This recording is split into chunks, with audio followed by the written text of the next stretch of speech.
ভয়ের কারণে। এক পর্যায়ে বলল আরো কিছু লোক দাও, লোক দেয়া হলো। এইভাবে ময়দানে আনা হলো। ফিরাউনের লোকেরাও হাত উঁচু করলো। বালাম বিন বাওর হাত উঠাইয়া বলে আল্লাহুম্মা হাল্লিকিল মূসা, আল্লাহ তুমি মূসাকে ধ্বংস করে দাও। হাল্লিক বলতে গিয়ে জিহ্বাটা উল্টে গেল। আল্লাহ রব্বুল আলামিন বললেন আমার নবীর বিরুদ্ধে তুই বদদোয়া করতেছিস, অতএব এই জিহ্বা আমি তোর পুত্তর জিহ্বা বানাইয়া দেব। জিহ্বাটাকে আল্লাহ টেনে বুকের পর্যন্ত নিয়ে আসতেন, বুকের সাথে এঁটে দিলেন। মুখ দিয়ে লোল ঝরা শুরু হলো, করতেছে বালাম বিন বাওর। আল্লাহ রাব্বুল আলামিন কোরআনের মধ্যে বলেন মাসালুহু কামাসালিল কালব, তার উদাহরণ হয়ে গেল কুকুরের মতো। অতএব আজও পৃথিবীতে দেখবেন জালেম শাসকের, স্বৈর শাসকের পা চাটা কিছু কুত্তা মার্কা হুজুর সমাজে আছে।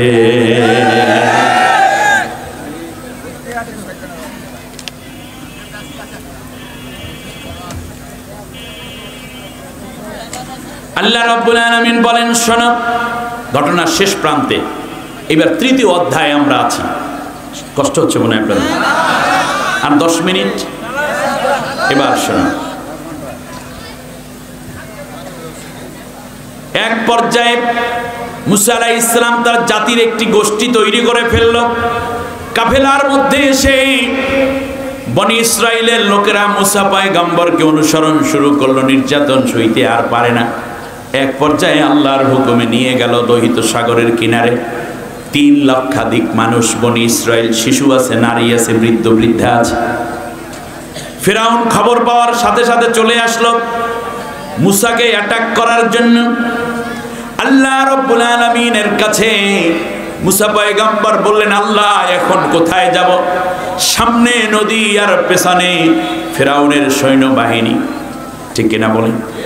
ফিরাউনের সৈন্যবাহিনী সশস্ত্র অবস্থায় তারা আসছে, কিন্তু বনি ইসরাইলের কারো হাতে কোনো অস্ত্র নাই।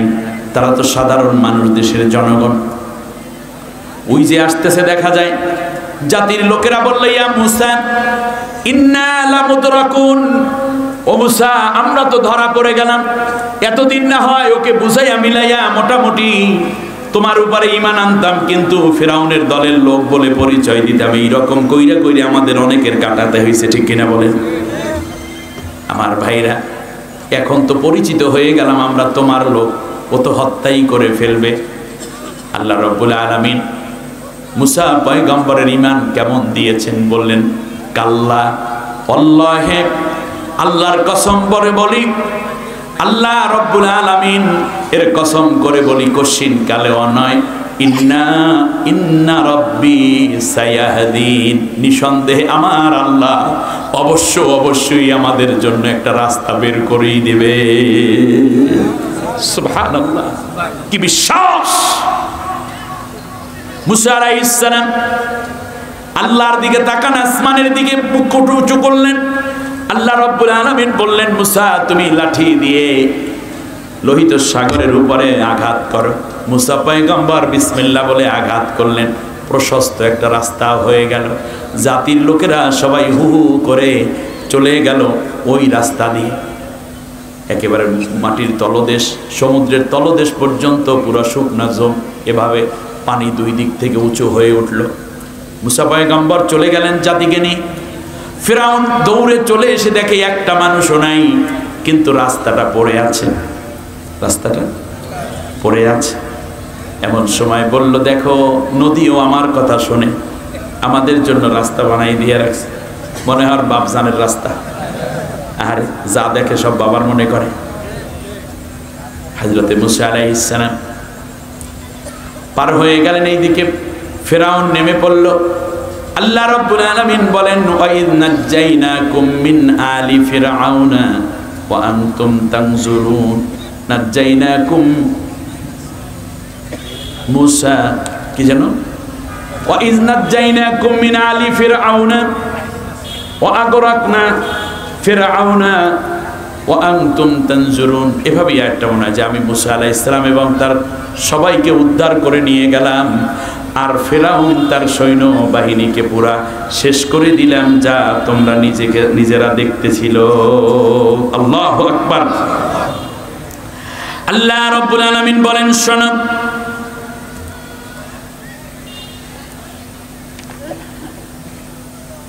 একটা একটা করে 350 হাত গভীর তলদেশ ছিল, 3500 নিচে, উপরে আছে কি 350 হাত নিচে, পানির দুই দিক থেকে চাপ, 350 হাত পানি থেকে উপরে উঠতে পারে নাই, কানের পর্দা ফেটে গেছে, হার্ট ফেল করে সবগুলো মারা গেছে। একটু একটু করে লাশ একটা একটা বাসে, ঘোড়াগুলো উঠতেছে, হাতি উঠতেছে, উট উঠতেছে বেশে বেশে, আর সৈন্যগুলো সব মারা গেছে, একটা শুধু বাচ্চা আছে এখনো, নাম কি? এবার ফেরাউন বলতেছে, আল্লাহ আকাম কুকাম যা করছি, এইবার আমি তোমার কাছে মাফ চাই। قال آمنت أنه لا إله إلا الذي آمنت به بنو إسرائيل। আল্লাহরে ডাক দিয়ে, আল্লাহ তোমার উপর ঈমান আনলাম, তুমি ছাড়া কোনো ইলাহ নাই। ওদিকে নিজে ইলা দাবি করছিল, কেউ যদি ইলা দাবি করে তারে ধরিয়ে পিটায়, ঠিক কিনা বলেন? আরে কওমি মাদ্রাসাগুলো সেখানে জঙ্গি তালাশ করতে গেছে, ঠিক না? হাফিজি মাদ্রাসার বাচ্চাদেরকে আল কায়দা বলে পিটান শুরু করছিলেন তোমরা। কত আলেম বেইজ্জতি করেছো তোমরা, তোমাদেরকে কেউ শেষ করে নাই, তোমরা তোমাদের কারণে শেষ হয়েছে। কারণ তোমাদের লাইন ওই ফেরাউনের লাইন হয়ে গেছে, আমরা আজ করতেছিলাম শেষ হবে, তবে এত তাড়াতাড়ি যে ওইটা বুঝতে পারি নাই।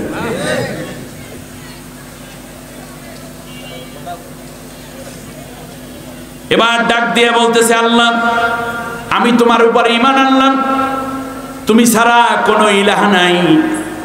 এরপরেও যখন দেখে নাক দিয়ে, মুখ দিয়ে, কান দিয়ে পানি ঢোকে, কয় আল্লাহ আমি তো মহিরা যাইতে আছি, তোমার কি বিশ্বাস হয় না আমি যে ঈমান আনছি?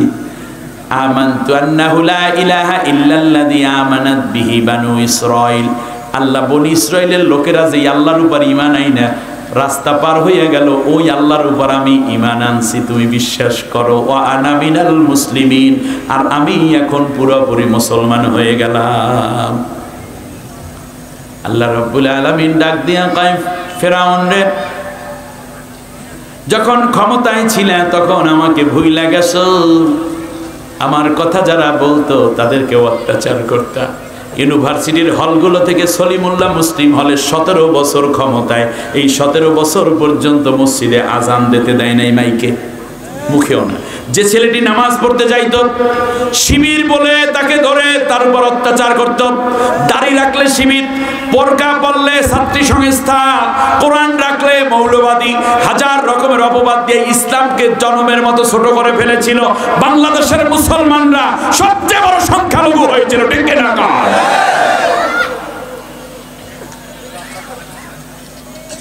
আল্লাহ রাব্বুল আলামিন বলেন, শোনো, এখন তুমি একেবারে মুসলমান হয়ে গেছো, কিন্তু স্বৈর শাসক যখন বিপদে পইরা তওবা করে, আল্লাহ সেই তওবা কবুল করে না। এইটা একটা থিওরি। এবার আমার আল্লাহ ডাক দিয়া বলেন, আল আন ওয়াকাদ আসাইতা ক্বাবলু ওয়া কুনতা মিনাল মুফসিদিন। সূরা ইউনূসের 90 এবং 91 নম্বর আয়াতের মধ্যে আল্লাহ রাব্বুল আলামিন বলেন, এখন ঈমান আনার কথা কও। এখন কানতে কানতে বুকটা ভাসাইয়া ফালাও, কোনো কাজ হবে না।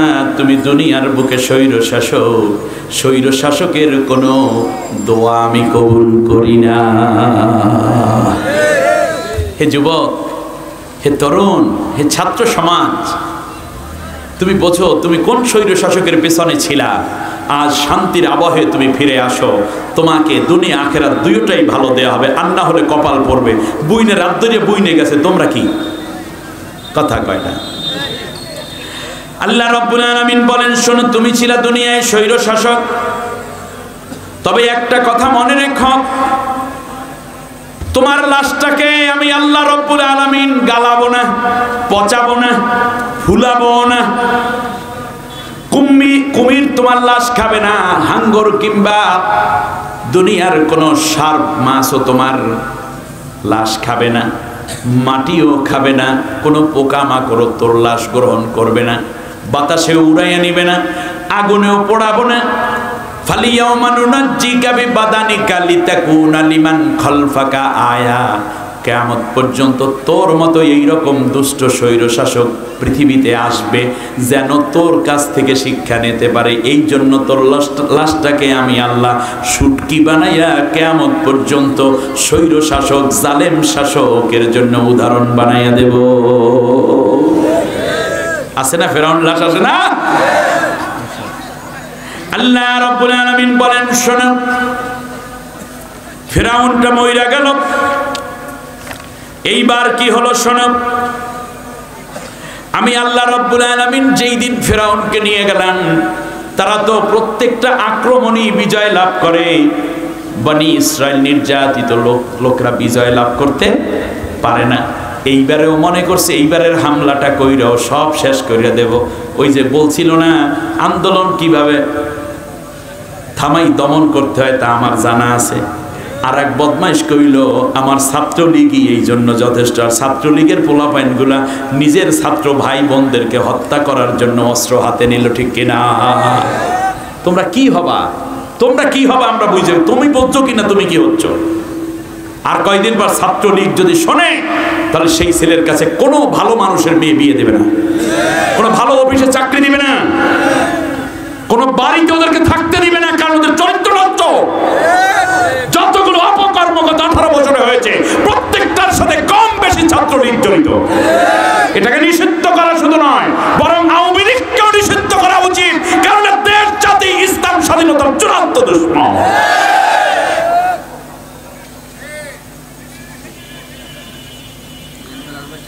আল্লাহ রাব্বুল আলামিন বলেন, শোনো, ওরা মনে করেছিল এই তো কয়েকটারে মাইরা শেষ কইরা আবার চলে আসবো আগের মতোই। এইটাইতে যাদের শেষ যাওয়া, এইটা তারা বুঝতে কথা কয় পারে নাই। এই জন্য আল্লাহ রাব্বুল আলামিন বলেন, যাওয়ার সময় তারা কিছুই নিয়ে যায় নাই, নিতে চেষ্টাও করে নাই। তার কারণ তারা জানে আমরাই তো ক্ষমতায়, আর কেদায় আসবে। কাম তারাকু মিন জান্নাতি ওয়া উয়ুন। যাওয়ার সময় তারা অনেক বাগ বাগিচা এবং বিভিন্ন রকমের ঝর্ণা ধারা, লেক, এইগুলো সব সাজায় রেখে গেছে। তাদের বসত বিটার চারপাশে লেক আছে, আছে না নাই? কোনটার কথা কইতেছি? হ্যাঁ, গণভবন। এই দেখো পাবলিক আমার চাইতে ভালো বোঝে। চারপাশে সাজানো গোছানো বাগ বাগিচা, ঝর্ণা ধারা, মাকামিন কারিম। প্রধানমন্ত্রী হোক, প্রেসিডেন্ট হোক, সবাই রাষ্ট্রের কর্মচারী, জনগণের সেবক, ঠিক না বলেন? মন্ত্রী হোক, সচিব হোক, জনগণের কি? আইজিপি হোক, র্যাবের প্রধান হোক, সেনা প্রধান হোক, জাতির কি? সেবক, মানুষের জাতির কর্মচারী। কিন্তু তারা কর্মচারী মনে করেনি, তারা মনে করেছে সব মানুষ দাস, তারা হইল মনিব। ফেরাউন যেটা মনে করে, মাকামিন কারিম। আর তারা বানিয়েছিল বিভিন্ন ফসল লাগাইছে খাইবে আগামী আরো 17 বছর। কি সুন্দর কইরা পেঁয়াজের চারা, হলুদ, রসুন, এমনকি কাঁঠাল গাছ, আম গাছ বিদেশ থেকে আনছে, আপেল গাছ, আঙ্গুর ফলের গাছ, আনারস, বেদানা, আপেল, কত কিছু চারিপাশে একেবারে সুন্দর করে ভরপুর। চ্যানেলাই আবার রিপোর্ট করতে গেছে। আমার ভাইরা, আল্লাহ রাব্বুল আলামিন বলেন, এবং জমকালো প্রাসাদ তারা বানাইছে, এত সুন্দর রংসং কইরা রাখছে ঘরের ভিতরে। মোটা মোটা দামি দামি কার্পেট বিদেশ থেকে নিয়ে আসছে, উন্নত চেয়ার টেবিল, আলনা, ফার্নিচার, খাট, চৌকির অভাব নেই। এমনকি দামি দামি চেয়ার এবং সাজসজ্জা থরে থরে সাজানো আছে। ঘরের মধ্যে আছে ফ্রিজ, ওয়ানামাতিন কানু ফিহা ফাকিহিন। এইগুলোর মধ্যে তাদের আগামী অনেক বছরের খাবার দাবার রাখছে। দেখেন না, এত বড় বড় তেলালা নদীর পাঙ্গাস মাছ, মোটা মোটা ইলিশ মাছ, দেশি মুরগি, একেবারে সহুরা বিবির পালা মুরগিগুলো নিয়ে আসছে, দেশি খাই।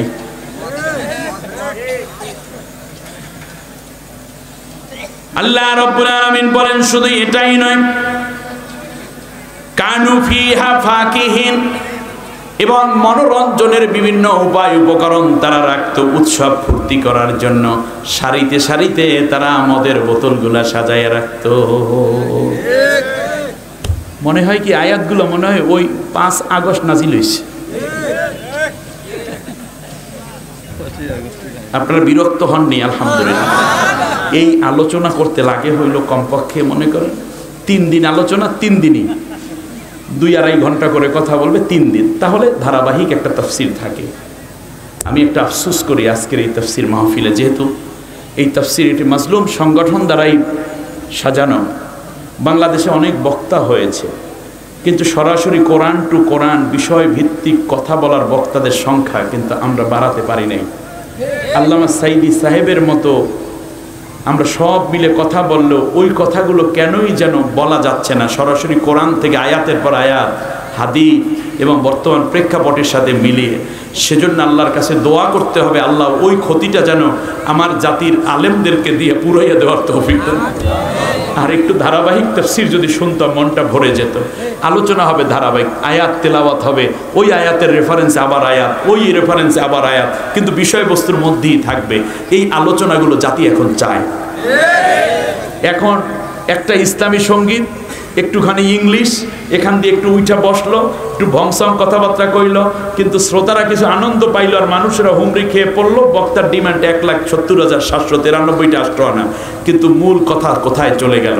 আমরা এতক্ষণ যা তেলাওয়াত করেছি সওয়াবগুলো আল্লাহ আমাদের সবাইকে দিবেন, ঠিক না বলেন? অতএব বক্তা দাওয়াত দিয়ে বলবেন হুজুর বিষয়বস্তু এই, এবং এটার উপরেই আপনি 2 ঘন্টা আলোচনা করবেন, এর বাইরে যাবেন না, তবে কোরআন হাদিস দিয়ে বুঝাই দিতে হবে। এইরকম বক্তা হইলে ওয়াজ শুনতে গেলেও মজা। এখন অমুকে কিভাবে গান গাইছে, সমুকে কিভাবে নাচছে, ওনরা কি করছে, এই করছে, এইগুলো শুনতে শুনতে হাসি কান্নার একটা মঞ্চ বানাই ফেলাইছে আল্লাহর কোরআনের ময়দান। এটা কোরআনের সাথে এক প্রকার অপমানমূলক আচরণ। আয়োজক এবং বক্তা, তার পাশাপাশি শ্রোতা, 3 গোষ্ঠী কি, 3 পক্ষ কি সচেতন হতে হবে। তাহলে উল্টাপাল্টা কথা যারা বলে, গান টান যারা গায় আর চুলে যারা বাড়ি মারে, এরা আস্তে আস্তে সাইজ হতে বাধ্য হবে। হয়তো কোরআন হাদিস পড়ে ওয়াজ করবে, না হয় ময়দান থেকে আউট হয়ে যাইবে, ব্যবসা করিয়ে খাইবে। আল্লাহ রাব্বুল আলামিন বলেন, শোনো, ওয়া না'মাতিন কানু ফিহা ফাকিহিন, আনন্দ ফুর্তি করার জন্য তারা কত খাবার দাবার এবং মাদকের সারি সারি সয়লাভ করে রেখেছিল।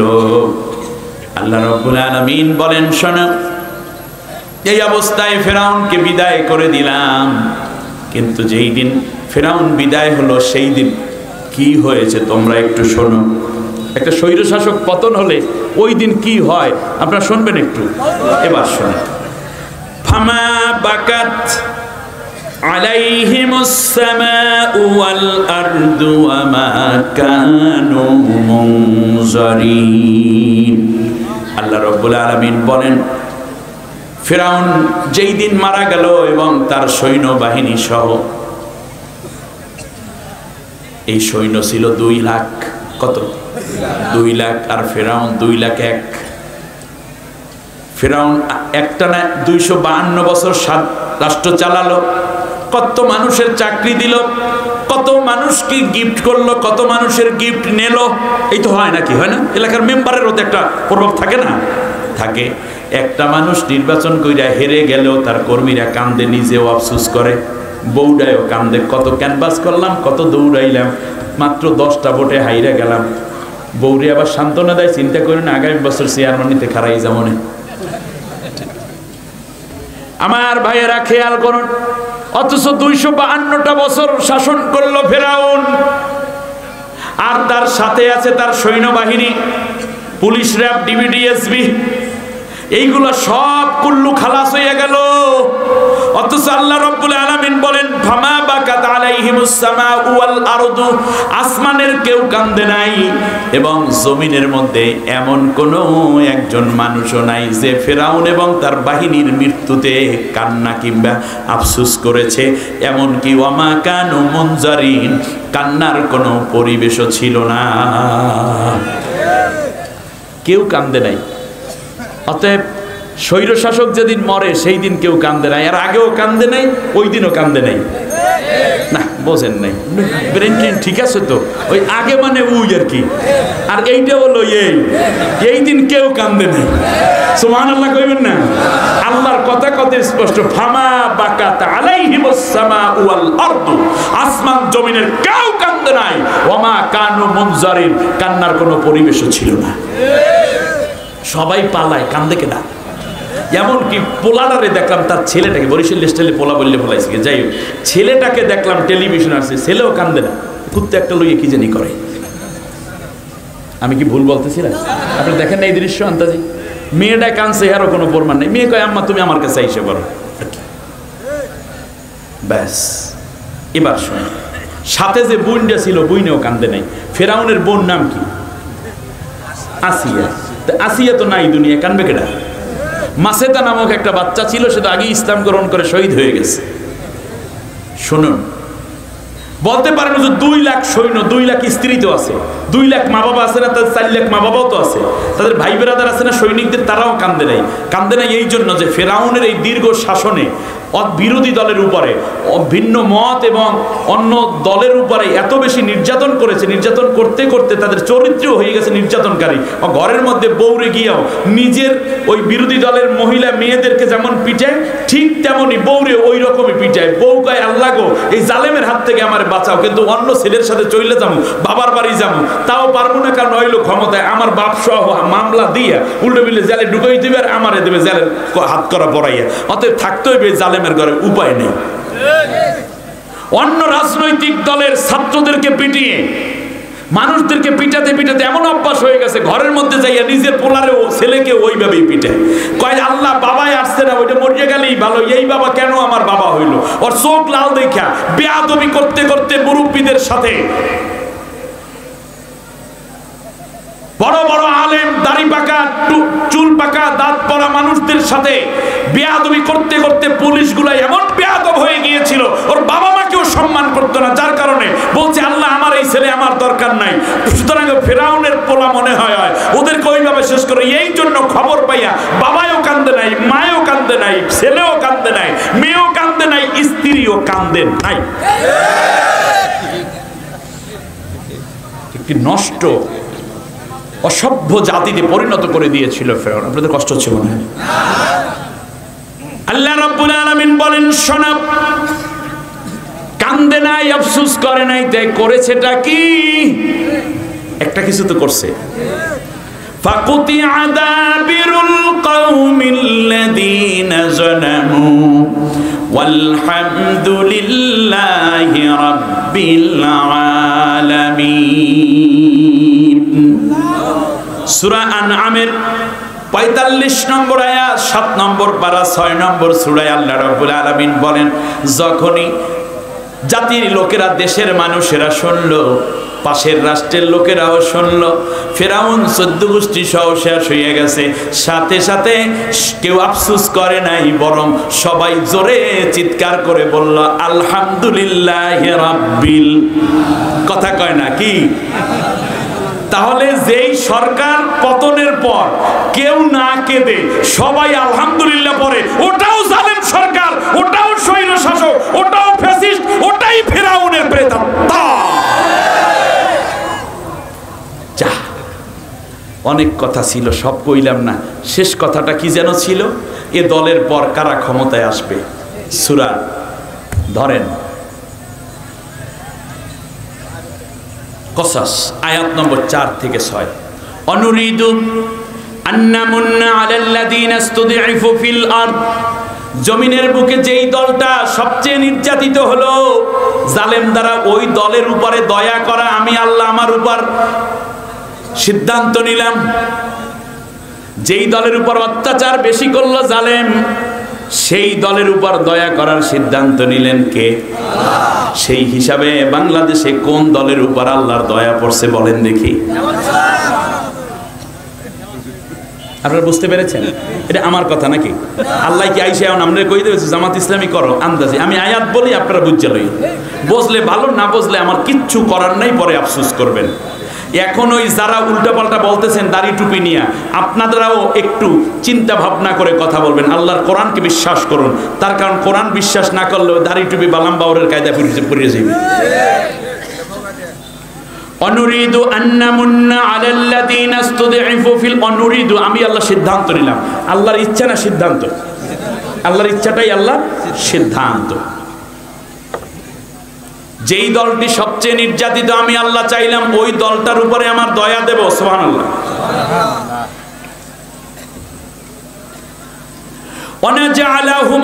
ওয়ানাজআলাহুম আইম্মা, জাতির প্রত্যেকটা নেতৃত্বের জায়গায় ইমামতি তথা নেতৃত্বের প্রত্যেকটা জায়গায় নেতৃত্বের চাবিকাঠি নেতা হিসেবে ওই দলের লোকদেরকে আমি আল্লাহ ওই দলের লোকদের হাতে উঠাইয়া দেব। ডিসিশন কার? ওয়ানাজআলাহুমুল ওয়ারিসিন, এই পতিত স্বৈর শাসককে হটাইয়া ওই নেতৃত্বের চেয়ারে সব জায়গায় প্রধানমন্ত্রী, প্রেসিডেন্ট থেকে মন্ত্রী, সচিব থেকে নিয়ে মেম্বার, চৌকিদার পর্যন্ত সব জায়গায় ওই যেই জায়গায় জালেমরা বসেছিল সব জায়গায় আমি আল্লাহ ওদের ওই মাজলুমদেরকে বসাইয়া দেব।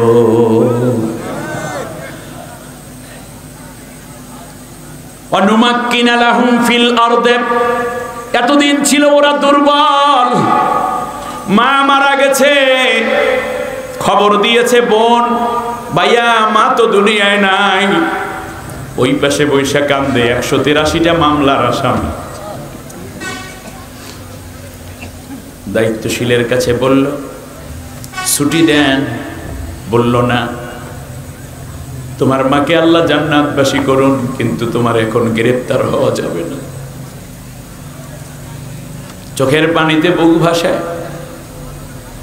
মায়ের ওসিয়ত ছিল আমার সন্তানটা মৃত্যুর সময়ও মা বারবার ডেকে বলছে আমার রফিক কি আসে না, আমার সুমন কি এখনো আসে না। একটা আফসোস নিয়ে মা দুনিয়ার থেকে বিদায় হয়ে যায়, সন্তানটাই এখনো পর্যন্ত কান্দে, মায়ের লাশটা ধরতে পারলাম না।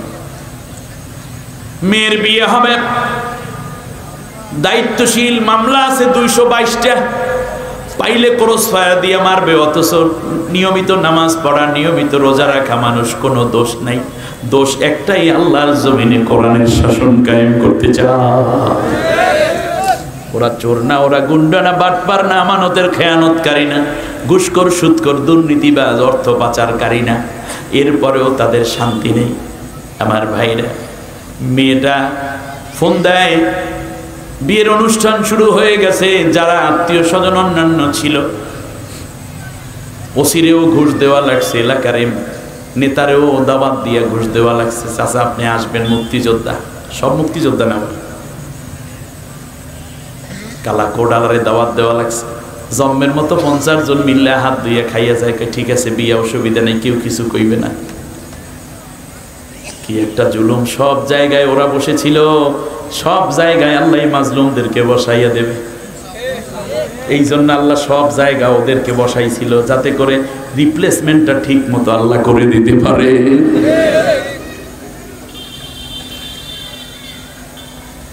মেয়েটা কেঁদে কেঁদে বাবাকে ফোন দেয়, আব্বা আমি আপনার মেয়ে মরিয়ম বলছি। বাবা দুঃখের চোটে কথাও বলতে পারে না, কয় মা গো, আল্লাহর হাতে সুপর্দ করে দিলাম, তোর জীবন সুন্দর হবে, কিন্তু আমাদের দায়িত্বশীল বলছে যাওয়া যাবে না, এজন্য গেলাম না। হাতের মধ্যে শিকল পরানো, পায়ের মধ্যে বেড়ুয়া লাগানো, কোমরের মধ্যে রশি, কোন রকম করে একটুখানি প্যারেলে মুক্তি দিল। মায়ের ওসিয়ত ছিল, সন্তান রে তুই জানাজা পড়াবি। পুলিশের পায়ের মধ্যে হাত দিয়ে কয়, পুলিশ আমার মার জানাজাটা পড়াবো, আমার হাতের বাঁধনটা একটু খুলে দাও। আল্লাহু আকবার বলতে 2টা হাত উঁচু করতে হয়, আমার বাঁধনটা খুলে দাও। নিষ্ঠুর পুলিশ, তুমি হাত খুলো নাই। এই ইতিহাস আছে না? না। আর কত চাও শহীদ খোদা, আর কত ক্রন্দন, আসবে কবে এই জমিনে তোমারই শাসন। যারা শুধুই চেয়েছিল তোমার দ্বীনের জয়, বাতিল শাহির বুলেটে তাদের জীবন কর